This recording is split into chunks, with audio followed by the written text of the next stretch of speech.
Hello again. Welcome to the Sleek Angels online learning platform. It's the 23rd of May 2020, and this is another English lesson for the SS2 students of Sleek Angels International School. How are you all doing? I trust you are doing very well. I've received a lot of responses from you, and that is quite encouraging.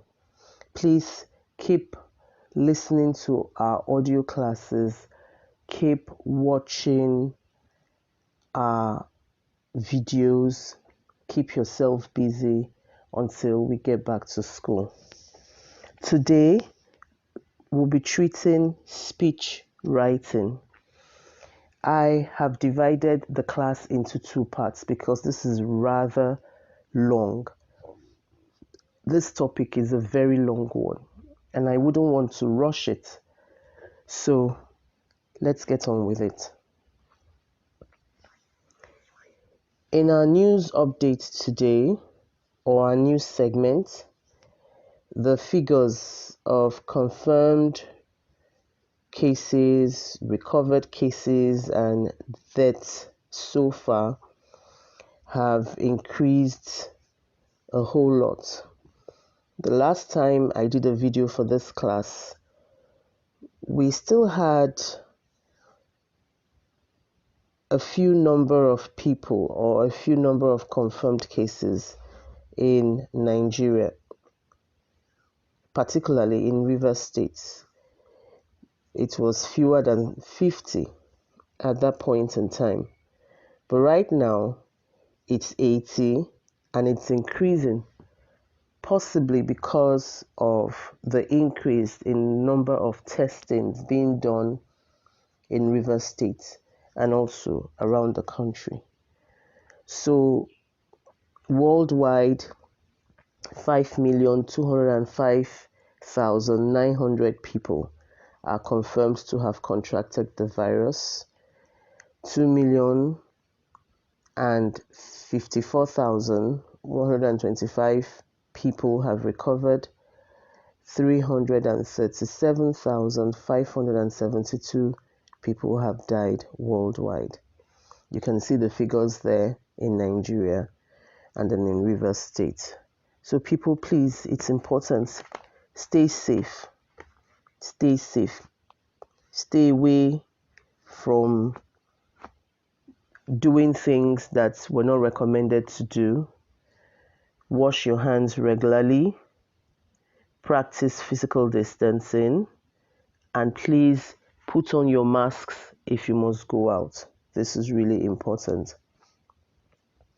Really, really important. The world is still working to find a vaccine. So many theories are coming up. These theories are probably not what we should discuss about on this platform. But then, if you're interested, you can always Google it up, read it, and find out what's going on.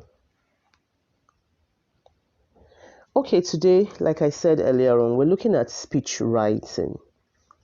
Speech writing. What is speech writing? Now, speech writing is an art of conveying a message to your audience, either through oral communication or through other means, such as PowerPoint slides, like I'm doing now. Speech writing has the same function as normal writing. The reasons for writing are to inform, to explain, or to persuade. Now, it's interesting to note that speech writing is like any other form of writing. Okay? You would write a speech guided by several other things than the normal writing, but it's still the same function, all the things you apply to writing normally, or all the things you need to apply to write a normal essay, you would apply to write a speech. But then speech writing is an art, because you are not just writing, you are writing to convey a message to an audience. So which means after writing, you are going to stand in front of an audience and convey your message. It's not like you're going to write and someone is just going to read it and you'll be done with that. No, you are going to write, and then after writing, you will stand in front of a particular audience and then speak. So that's why it's an art. So in writing a speech, several things are considered. You have to consider several things when you're writing a speech. So many things to consider. So that is why speech writing is known as an art.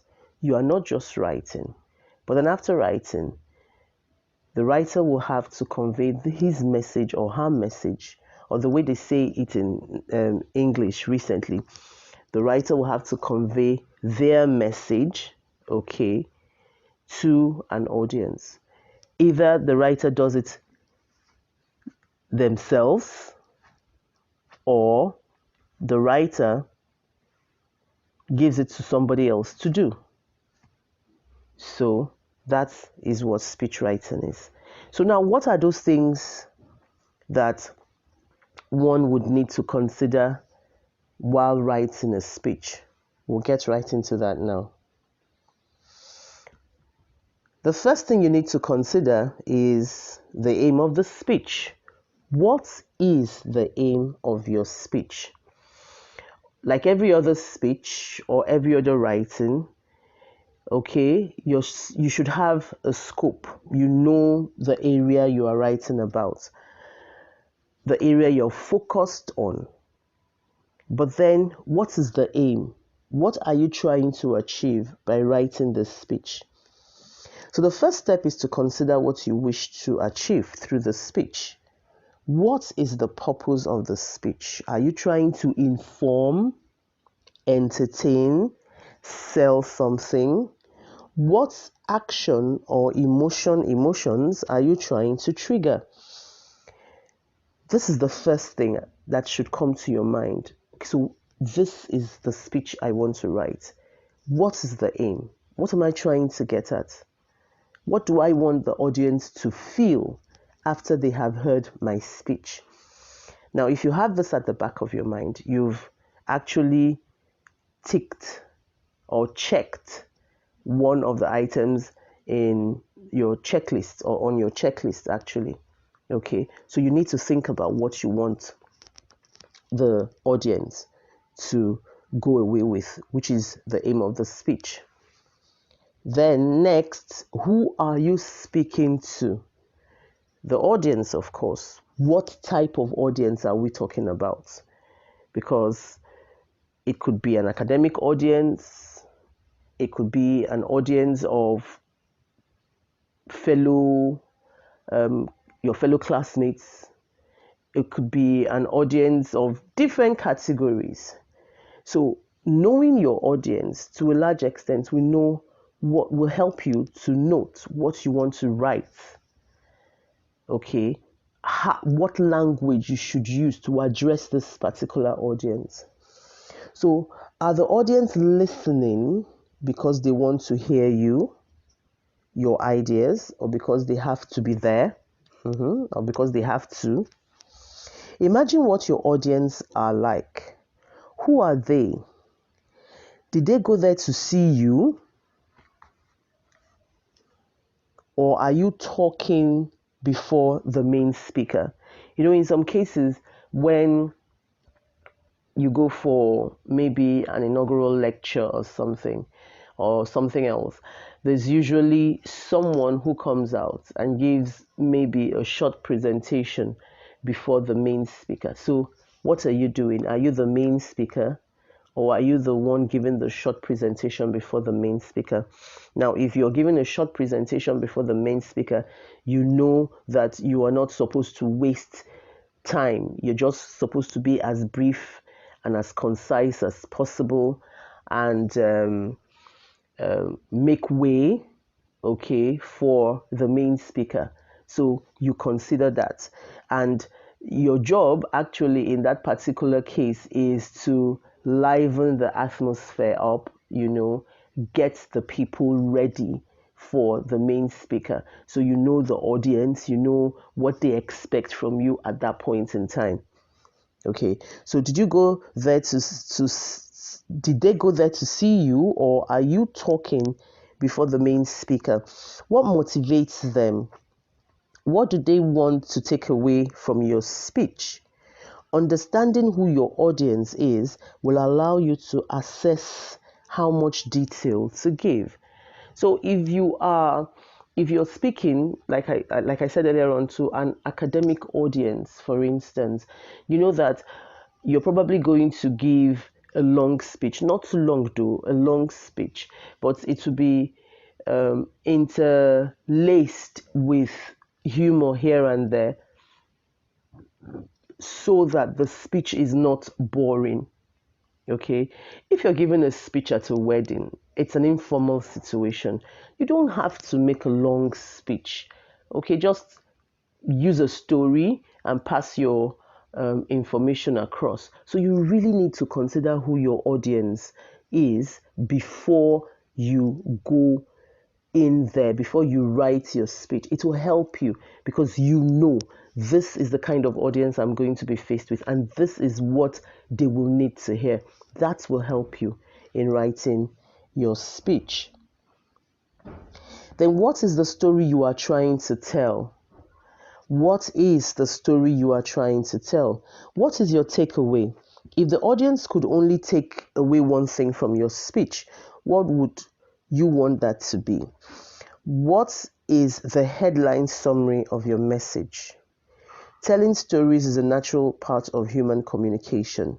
Making your points through stories will enable you to speak in a more fluent and passionate way. Okay, like I said earlier on, if you are talking to the guests at a wedding, you could easily just use a story to make your speech. Say you are the groom's friend, best man, and you need to make a speech, or maybe the father of the bride or the friend of the bride. You can just use a story and sell your message.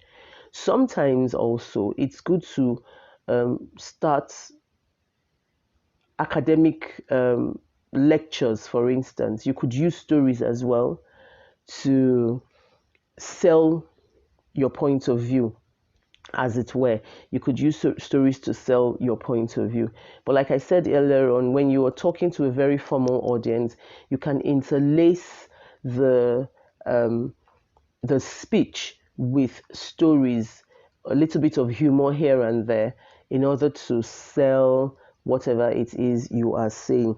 But what is the story you are trying to tell? The language should come in such a way that people understand what you are saying. And if telling a story here and there, or telling stories here and there, not, long stories or lengthy stories, but if telling stories here and there can help to pass this information across, then go ahead and do so. Okay, but what is important is that you are able to sell whatever it is that you are saying. You're able to convince your audience. They are able to understand what you are saying, and they can go away with something, so that at the end of the day they can say, okay, the point he was trying to make, or the point she was trying to make, is this. So what is the story you are trying to tell? Then how long have you got to speak? Now this is really, really important. How long do you have? Normally when one is invited to make a speech, they are given a time duration, okay, 30 minutes. So you have to practice after you've written your speech and make sure that you do not say anything after 30 minutes. In fact, I would even advise that you try to cut your speech, make it as short as 25 minutes. Okay, it gives time actually sometimes for other things. So take 5 minutes off. If you have 30 minutes, take 5 minutes off. Do your speech for 25 minutes. It helps. Now, write out the speech first, then edit and condense and cut. You have to be ruthless with your content. If it doesn't add to your message, cut it out. It is better to be brief. It is better to be brief and heard than to run over time or sin of sins be cut off before you have finished. That's really funny. But that is true. It's bad when you're still speaking and then somebody says, all right, thank you very much. Our time is up and all that. We don't have enough time. That's the sin of sins, being cut off before you have finished. But like I said earlier on, if you have 30 minutes, cut 5 minutes out entirely. Do your speech or write your speech for 25 minutes and then look through it, practice, read it, time yourself. It is really important. If you're not careful, when you are presenting a speech and you stay longer than when you're supposed to be there, people are bored and they begin to show you by their gestures and by the way they look at you that they are bored. So it's important when you are writing a speech, the time limit is really important. How much time do you have? So you write your speech based on the length of time that you have. Okay, how to get their attention. If you don't have a good introduction that gets their attention, you may as well not give the rest of the speech. They won't be listening. Ask a question, use a quote, or even a story. Above all, don't be dull and predictable. I often tell you in class that when I give you an essay to write, your introduction goes a long way, in helping me to know if this story is going to be very good or the story is going to be very bad. Now, your introduction, whether you're writing a normal essay or a speech or whatever, that is your main selling point. That's your selling point. I've told you that some of these examiners in WAEC and the rest of them probably do not have time. I want to imagine that they do not have time to read through all that you have written. Sometimes an introduction, a good one for that matter, will determine if the examiner or the one who's marking your script will take time to read everything that you have written. So, and that's the same thing with a speech. If you come up while giving a speech and your introduction is catchy, your introduction is something that gets the attention of everybody, anyone in that place will want to hear what you have to say. So let the introduction grab the attention of your audience. You can tell a story, okay? You can use a quote. You can ask a question. But anyone you decide to use must be catchy enough.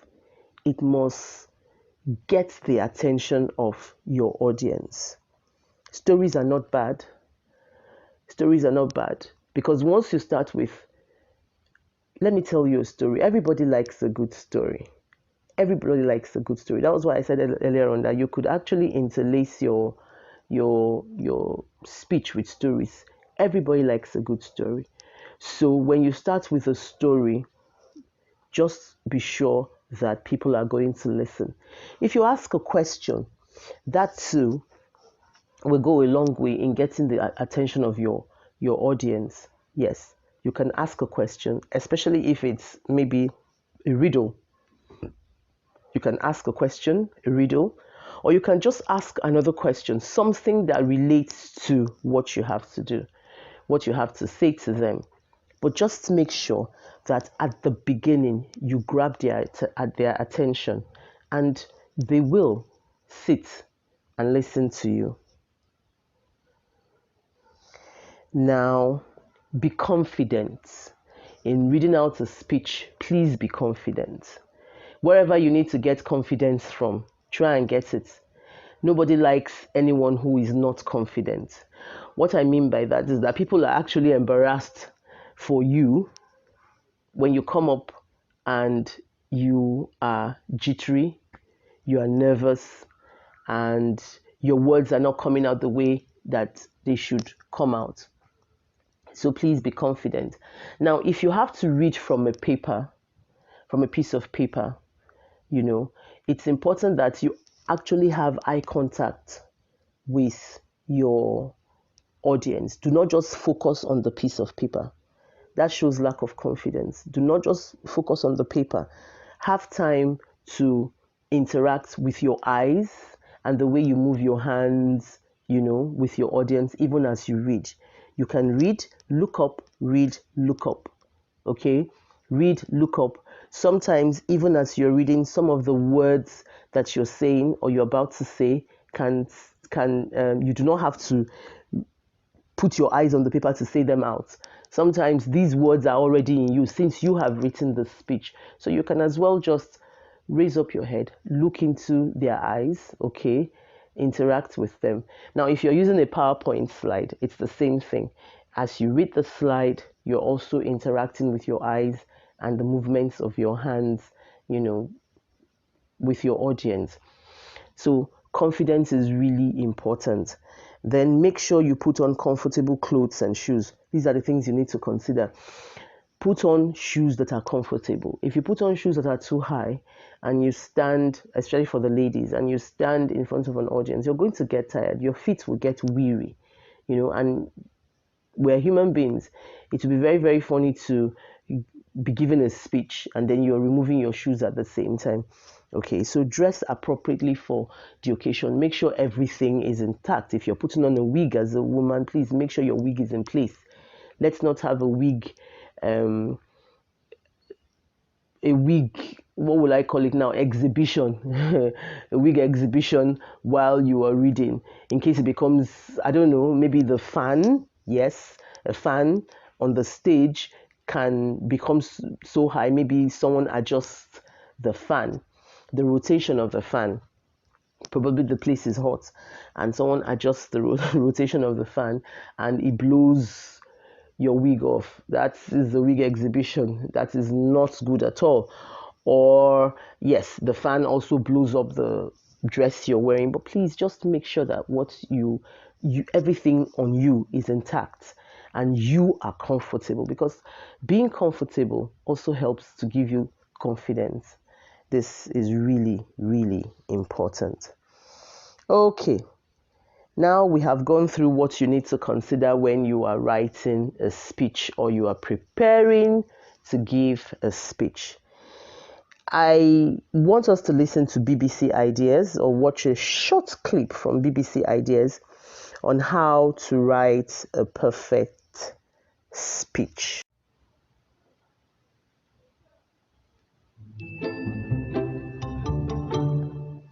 The secret behind any great speech, it all begins with the speaker. Having somebody who has that worldview, who knows what they want to say, who knows what story they want to tell. That's critical. I mean, a speechwriter can come up with something on their own, but it really needs to be a collaborative process with the person who's speaking. Well, you approach any speech by asking yourself, what story do we want to tell? We try to come up with a headline for the speech first, whether it's 1, 2, or 3 sentences, because that's what you have to hang everything on. Otherwise, it won't hold together. Tonight, I want to talk about what kind of future we're going to have and what kind of a nation we're going to be. One thing all great speeches have in common is that they're bigger than the place. They say something bigger than the moment. Something like Lincoln's Gettysburg Address. As he said, it wasn't just to consecrate the ground where soldiers gave their lives. It was to dedicate ourselves to making sure that a nation conceived in liberty could endure. So any great speech has to speak to something bigger than that particular moment. You have to look beyond the headline you're going to get the next day. You have to look beyond tweets.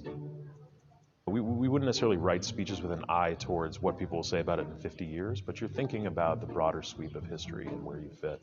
Today, in the world of freedom, the proudest boast is, Ich bin ein Berliner.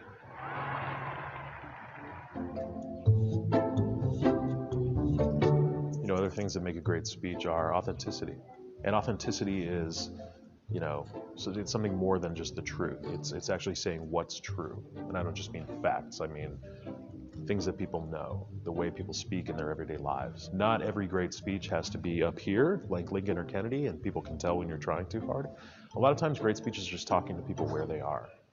Votre énergie, your fervor, votre your courage, energy, toujours, me your porteront. courage, always is something that's going to carry me forth. Humor goes a long way in speeches, but it's also very hard. President Obama would also say, give me some more jokes in here. And comedy's difficult. We were always very lucky that President Obama had a great sense of comic timing, and he knew it. But he was always good at telling jokes. He relished, he'd always dig at himself first in a self-deprecating way, just to open it up so that he could dig on somebody else. I am told that the last 3 speakers here have been the Pope, Her Majesty the Queen, and Nelson Mandela, which is either a very high bar or the beginning of a very funny joke.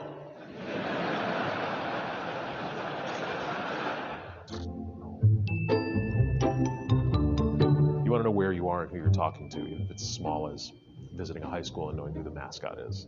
That handshake at the top of the speech goes a long way. And then you have the permission structure to take the audience on a greater ride.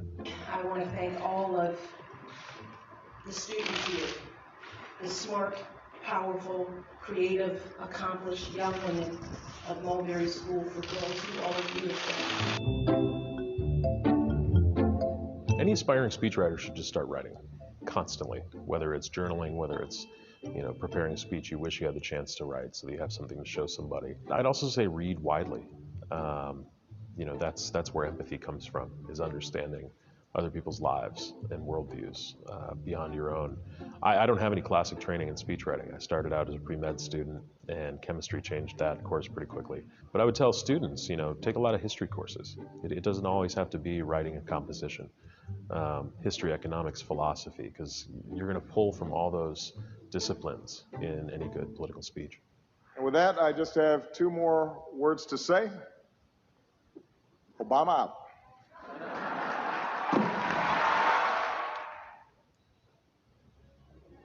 Thanks for watching. Don't forget to subscribe and click the bell to receive notifications for new videos. See you again soon.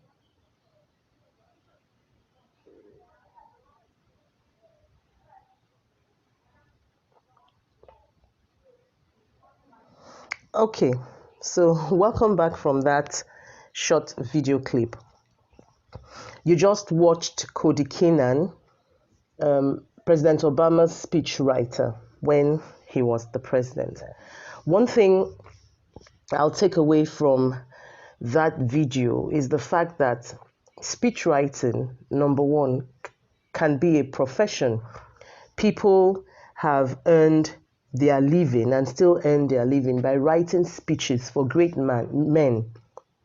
Anyone you know who is prominent probably doesn't write his or her, or in the way we are putting it these days, doesn't write their speech by themselves.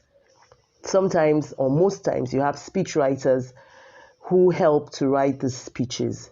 So people can actually make a living from writing speeches.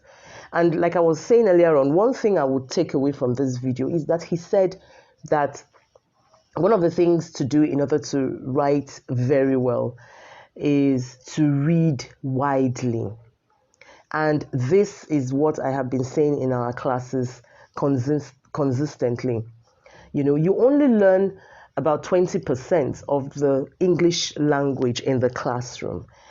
The remaining 80% is something you learn from the outside by exposing yourselves to reading books, watching, TV in terms of the news and other relevant programs that would help to improve your usage of the English language.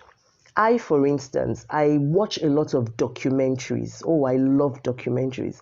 I watch a lot of documentaries about things that have happened in the past, things that have happened in the present, and all that.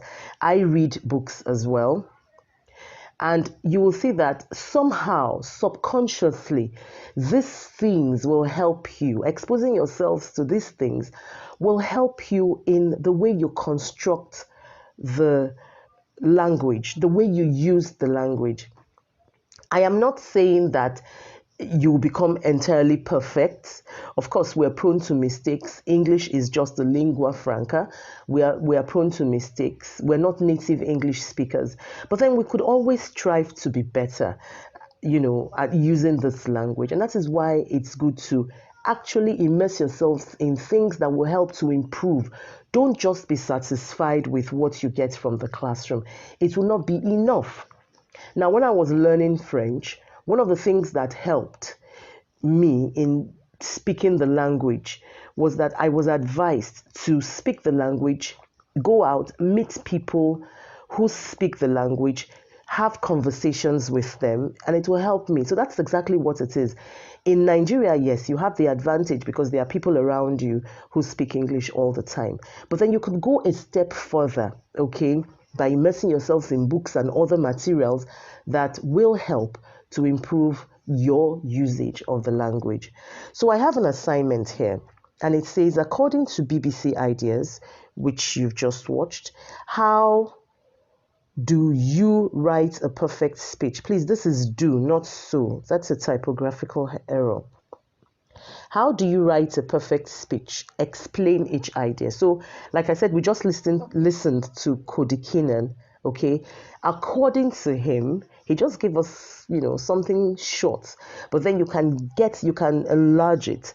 How do you write a good speech, a great speech?